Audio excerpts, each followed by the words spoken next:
So you guys wanted to learn about ball pythons? Well, guess what you guys are going to learn about today? Ball pythons. You're watching Muffin Mike. So let's learn about some snakes.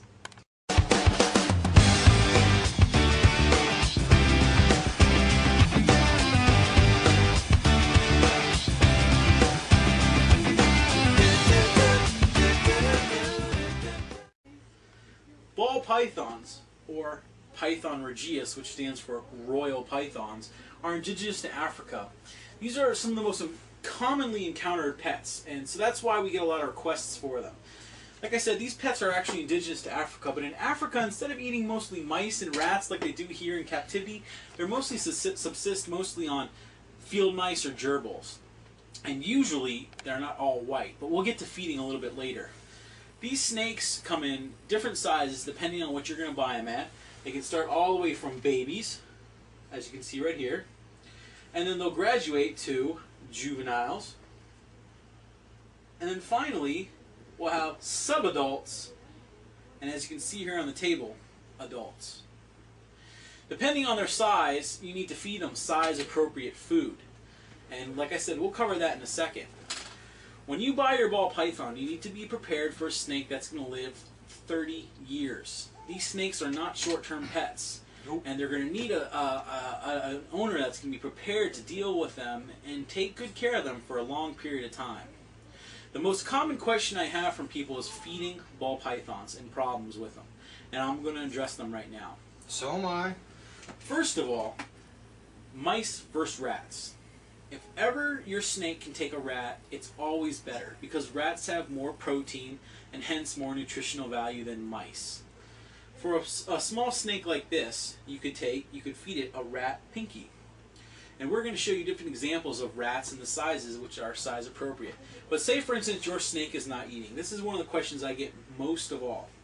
Well, first of all, you can try soaking it, because soaking it can stimulate its appetite and its digestion, in addition to helping it shed. Secondly, you can try feeding it at nighttime, because feeding a snake at nighttime, especially a nocturnal snake like ball pythons, makes it more likely to eat, because ball pythons are nocturnal.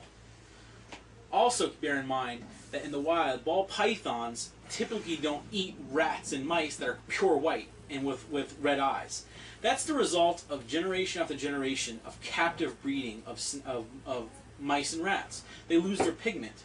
So if you can find a mouse or a rat at a pet store that's got brown in it or white and black, a ball python, especially if it's wild caught, would be more likely to eat that than, say, a pure lab white mouse. Also, if you can find a gerbil and you decide to keep it alive as a pet, for say, you had a gerbil or even a hamster, anything other than a mouse, you could actually scent the mouse with the gerbil scent. For instance, you could take the mouse and rub it against a little bit of the gerbil substrate. This would really make the mouse smell like a gerbil and would make the ball python be more prone to actually eating. A couple important tips that you guys should definitely keep in mind. Also, for some ball pythons that will only eat frozen versus thawed, you can freeze the mouse, then thaw it, and then the snake can eat it. Or if it doesn't refuse to eat, you can refreeze it and then thaw it again. This actually helps because the decomposition of the mouse actually makes it more pungent, and the snake is more likely to eat. Just a couple tips. So once again, if you're having a ball python that's having trouble eating, soak it, get it a different colored mouse, something that's not pure white, feed it at nighttime, and if you can, scent it with another gerbil. Some people keep frozen gerbils and just rub the mouse up against it and then try and feed it. Just a couple tips. Let's address housing now.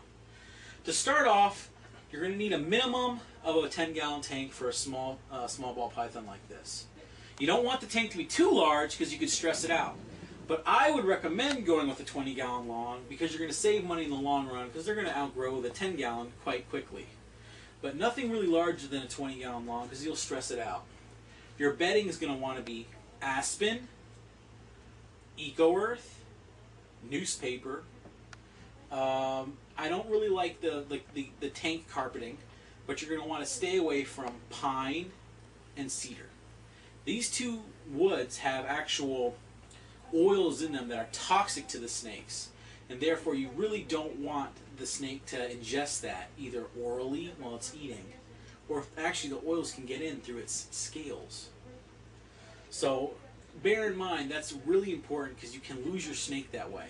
Impaction has occurred, but bear in mind if your snake takes in a small amount of wood here and there while it's feeding, that's not a big deal, because snakes in the wild also get a little bit of the substrate in their mouth. That's not a big deal. Now when it comes to heating, it's not important to have the exact temperature. What you should do is allow the snake to choose what temperature it wants. What I mean by that is you have a cool end over here and a bunch of water, and you have heat over here. Let the snake choose how hot or warm it wants to be. If it wants to be cold, it's going to be over here in the hide spot or in the water. If it wants to be warm, it's going to be over here. If it wants to be just in the center, it'll be right there. Let the snake decide what temperature it wants to be in. It's important to also have two hide spots, one in the hot zone and one in the cold zone. And a water dish. Water is very important because it helps them with their shedding, because they'll soak themselves. Also, snakes, especially ball pythons and other snakes as well, are most likely to drink water after they've eaten a meal. These are some important tips. Bear in mind, these snakes make excellent beginner pets. They only grow to be 3 to 5 feet, mostly just 4. So they make great pets. And we're going to show you here in a second the different types of rodents that you'd want to use for different types of snakes and at their different sizes. Like I said, if you can get rats, rats are always better because rats have more nutritional value than mice.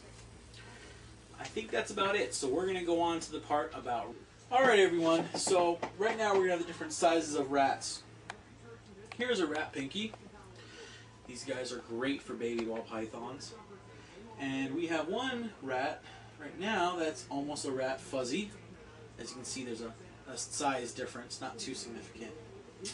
Next we have what's called a rat crawler. A little bit bigger than a mouse. Yeah, exactly. Almost recently opened its eyes. And then now we have a rat queen. Now these are perfect for adult ball pythons at this size. And then finally, when it comes to full-grown adults, a rat. So those rats right there, the last one was perfect for your adult ball pythons. So, these right here. Babies, also babies that get larger, or juveniles, subadults, and then different sizes of the adults. These are perfect for them. Use your judgment when it comes to the size that your snake should be eating. Your snake ideally should only be eating something the size of its width or slightly larger, not too much bigger. It's better to have 2 smaller meals than 1 really large meal for your snake. And as long as you keep this in mind and size appropriate food for your snake, you'll do fine. Next, Mike's going to show and demonstrate some of the different types of enclosures you should have and hide spots that work for us. So, let's check it out.